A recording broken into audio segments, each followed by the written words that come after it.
Once again, Raymond Arroyo.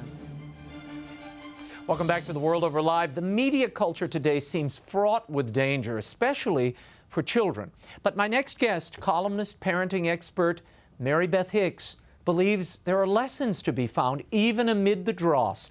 Her latest book is Teachable Moments, using everyday encounters with media and culture to instill conscience, character, and faith. Would you welcome back to the program, Marybeth Hicks? Thank you, Raymond. Great to see you. Now, you talk in the book about this Generation M, Generation Media. Yeah. Everything is coming at these poor children today. I mean, everything. How do you cope with it? How do you deal with it in the house? Yeah, it is. Media saturates all aspects of our lives, and you and I, I'm sure, is as guilty as our kids of having that smartphone handy. But what we need to do is remember that we have to have mastery over media, and it needs to not have mastery over us. And so what that means is that in our homes, we have to establish standards about content and the amount of time we allow for our kids to be using media, so that we really are controlling the messages that they're receiving. Now, you talk about intentional parenting in the book. What is that? Okay, so we need to be more intentional. We need to make sure we're thinking about the character that we want our children to develop. So many parents are very concerned about educational opportunities for their kids, or great tennis lessons, or travel, soccer. Go to camp. Exactly. So we facilitate all these other ways in which we want our children to be well developed, but we don't think that much about their character. And so in the book, I literally give a list of character traits that we would want to encourage and instill in our children, and we need to use teachable moments all along the way to talk about and nurture those character traits. Now, when some of these messages come into the house, and these are messages and issues that, frankly, most parents probably don't want to deal with. I mean, this week, we're eating dinner, the meal goes away, you turn the TV on, and it's Robin Williams' suicide from one end of the television spectrum to the other. Now, we'll talk about that specifically in a moment. Some parents I know, friends of ours, they simply disengage. Right. They turn it all off, or they are simply silent. They let it play out. They let the kids come to their own conclusions. What's the best approach? Right. I'm not a fan of either of those, actually. I think what we need to do is be fully engaged with our children. If we're going to be part of a media-saturated world, we have to teach our children by our example and through conversation and discussion how to be discerning consumers of media. So we don't, in the same way that you're trying to teach your children to make good choices about nutrition, you also want to talk about what's good and bad in the media. And media itself is morally neutral. I mean, we're here doing Catholic television. Media can be great, can be useful, can spread the gospel, but it also can really undermine all the things we'd like to teach. And remaining silent, not saying anything, sends what message to the kids? Well, if you're not putting something in that void of values, then the media culture will do it for you, and those are not the values we necessarily want our children to learn. In the book, you talk about moral development being lacking in a lot of teens. Explain that. Why is it lacking, and how do you counteract it, given what's out there? Well, we know it's lacking because researchers do regular studies, longitudinal studies about the ethical and moral behavior of teens, and we know that routinely they cheat, lie, steal, and in one study, they even say, we don't know how good the study is because we know that they've lied on at least 2 questions on the survey. So we don't really know, except that we also know at the same time these teens say they're very proud of their moral and ethical decisions, and they know that having great character is important. So it's a big disconnect, and I think we've detached our children from the consequences of their actions, and we've let them realize that their actions don't mean anything about their character when in fact they do. How do you get the genie back into the bottle here, though? I mean, part of my my approach is I just started writing fiction for kids, and I'm launching this big literacy campaign. The idea being, fiction humanizes us. It teaches us how to relate with another human being. You put on the skin and the heart and the soul of another person, and you sort of look at the world through their eyes. You learn a lot that way. What else can we do besides encouraging literacy for kids? Yes, but narrative makes such a powerful point, and you're exactly right. And so we need to use narrative, both good and bad, to talk about the values and the virtues that we want our children to develop. So if you're watching a sitcom with your family and an issue comes up, that you can somehow ask a question, what did you think of the way that character handled that situation? Or, you go together as to the movies, and that gives you a springboard for learning and discussion, in the same way that a homily might on the way home from Mass. Yeah, so you use those moments to have a family conversation. And as you mentioned in the book, these are moments when you can pass your values onto your kids in a way that doesn't seem preachy. It doesn't seem like you're doing that. It's a more subtle and I think long-lasting way to do it. Yeah, I sometimes have thought that I've given these great maternal treatises, lectures that were, all soul sorts of, stirring. Yeah, exactly, right? But really what I've learned with my 4 young adult children now is that the things I said in passing were some of the most profound things they took from me. And, the car is a great place to be teaching about morality and character, because those are places where you can have conversations that are quick and, of the moment, but they're really powerful. Yeah, and movies like This Giver that we're going to introduce people to in a moment. It's a great conversation starter, and I think conversation piece for teens and their parents. But we'll get to that later. I want to get into some contemporary things we're dealing with now. Land's End, apparently, when you buy something from Land's End, they immediately send you free subscriptions to magazines so you can try them up. Well, this week, a GQ landed in many a mailbox, and mothers are irate because on the cover, I won't show it to you, is a model wearing nothing but a lei, and you can see just about everything. Right. Your reaction to this, what would you do if your 13-year-old walks in with this from the mailbox, oohing and eyeing? What's the teachable moment here, Mom? Well, I would look at it and say, I am so disappointed that Land's End thought this would be something for our family. I would just confront it straight on, as I've done in the past with things like Abercrombie ads and those kinds of places, where you have to just say, this really offends my sensibilities. It objectifies a person instead of, looking at and I can't figure out why a men's fashion magazine would have, a man on the cover who wasn't wearing fashion, And so I just would speak to it, and then we'd all watch Mom throw it away. Yeah. Mom shred it on the way out. This week, the Robin Williams story so dominated the media. There was a tweet that the Academy sent out, the Academy of Motion Picture Sciences. I'll put it on the screen for you. And it is Robin Williams' definitive role as the genie in Aladdin. And beneath it said, "Genie, now you're free." Yeah.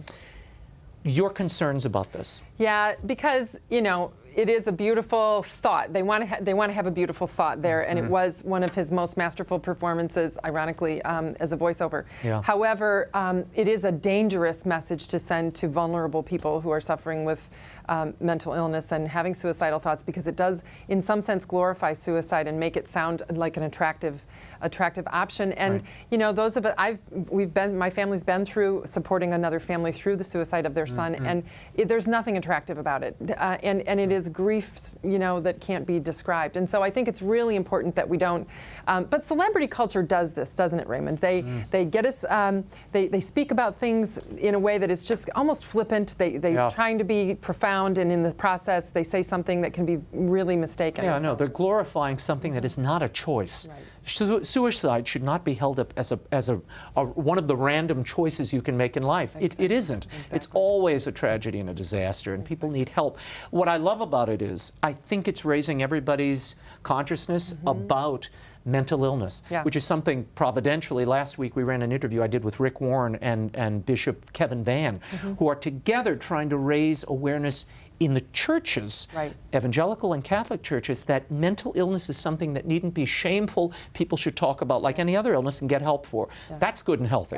So one hopes that's the takeaway here with the Robin Williams story. Tell me about Twitter, Instagram, Snapchat. This is where our teens are living now. What should be the approach? What would you recommend to parents who are just sort of wading into this social network world? I think it's kind of funny. I know one mom who will not let her son get Facebook because she thinks it's dangerous and kind of a problem, but she's no idea he already has Instagram and Twitter and Snapchat and Vine, and so I think parents need to first of all know the platforms. You can't really supervise your child or instruct him or teach him how to use these things appropriately if you don't even know what they are. And so it really behooves all of us who have children to be part of the conversation with our kids. So like you, I know I'm out there on all these platforms, and I follow my kids and they follow me, and that's the only way you can really be involved. Should you be a password holder with your children? Absolutely, and if your children use it, misuse their social media privilege, we have in our house what's called Amish lockdown. Amish lockdown. Yeah, I change the passwords, and then my teenager can't get to it, and she'll probably see this and laugh because she knows it's been done. Oh, I thought she had to ride a buggy to school. No, or something. it feels that way when you have no social media and you're 17. That's right. Is there too much technology in our lives? I mean, I was at a restaurant, where was I? In California a few weeks ago. there's a family, they're all sitting around, there are 3 children at the table, all 3 children have independent iPads, and they're watching programming throughout the entire meal. Yeah, it's heartbreaking. That really makes me sad. Yes, there is too much, and that's a perfect example of how we don't even know how to sit still and quietly put the electronics away and focus on being a family, focus on conversing together. And so I do think that parents, again, it's so hard to be the ones who have to always have that self-control ourselves. That's a perfect example of a time when parents have to lead by example, and we can't be pulling our phones out and then telling our kids that it's not okay. I also think it's such a missed opportunity. This is the one time in the day you have your kids undivided. Right. This is when you give them your values, your ideas, they can hear your voice. I mean, for good or ill, when my children talk, and I hear them talking to their friends, there are times where they're using phrases that my wife and I have mentioned through time. They're picking that up through exposure. This is your one opportunity to really leave your mark on your children. Why give that to the iPad? Exactly. And in fact, research is just definitive that the meal times together as a family remain one of the most important ways in which we communicate and pass on our value system to our children. You decry in the book the loss of or the diminishment of religious practice in America, where some parents say, you know, look, you got to let them have their own choices. I don't want to impose my religious values on them. You think that's a bad idea? I think one of our obligations as parents is to bring our children into a relationship with God, however we understand that to be, because that's part of that responsibility of that vocation of parenthood. So if we think of it as a job and as kind of a task at hand, maybe we wouldn't see it that way. But I think especially as Catholic parents, we know and understand that parenting is a vocation, a way in which we serve God by serving these children. No, it's critical. And as you mentioned in the book, without a moral foundation, you can't hold the rest of this together. They're not going to make sound judgments and choices in their lives without that religious underpinning. Right, but the flip side of that is, you know, there was just research about a week ago that said 75 or 76% of adults, parents in America are pessimistic about our children's future. They don't think our kids will have it as well off as we do. And what I believe is that if we don't focus on the moral and character development of our children, that's true, because it's their character that will allow them to be successful no matter what the economic circumstances are. And so we have to really, as a culture, focus much more closely on developing the kind of person that we have in our home and our child, and really focus on that, not on what their skills are or what college they'll get into or any of that, but really on the quality of their good character. Let's talk for a moment about something that you actually mention this author in the book. And I know I'm going to mispronounce her name, so I won't, but she wrote a book called Free Range Kids. And she allowed her 9-year-old to get into the New York City subway system and travel from Bloomingdale's to their home. Now, I don't know about you. I wouldn't put Arnold Schwarzenegger in the subway system alone without some guidance. Why would you unleash a 9-year-old? Well, her name is Lenore Skenazy, and she's a dear friend of mine. And her Free Range Kids and Free Range website is really a resource, a goldmine for parents. She's been labeled the worst mom in America. I know, right? You Google that and you get it. But she's not. She's a great lady and a smart mom. And I'll tell you what it is. Her son grew up in New York City his whole life. So at the age of 9, he actually was really comfortable in the subway system. When you and I don't live there, that wouldn't strike us as being appropriate. I'm actually comfortable, but I'm weird enough to fit right in. So exactly. But the danger is not the same. She's kind of one of my heroes in the movement to reestablish for our children opportunities for freedom and responsibility. And that's really the big thing. We hover over our kids so closely that we don't give them a chance to actually become resourceful, to be responsible, to become independent. And the job of parenting is to make ourselves unnecessary. And yet, so many parents, even into their children's young adulthood, are hovering over our kids and trying to help them make decisions that they need to learn to make on their own. So the point is, you know, not everybody would feel comfortable sending your kid on public transportation, and, you know, and that might be an extreme example. But it's not extreme to say, you know, our kids need to learn to walk themselves to school or to a park or to a neighbor's house to play, or, you know, as they get older, to go on adventures with their friends. Or I let my child fly by herself at 14 to see her sister here in Washington, D.C. So these are important things that they need to do, but they can't do them if we don't give them that opportunity to break out. They need a little freedom. You have to give them a little constructive, sort of constructed freedom, which I think works to the benefit. But I don't know about the 9-year-old in the subway. I'm going to stop it Fair there. point. Marybeth Hicks, thank you so much Thanks, for being Raymond. here. Teachable Moments, using everyday encounters with media and culture to instill conscience, character, and faith, is available at bookstores everywhere and online. You can also follow all things Marybeth Hicks at marybethhicks.com.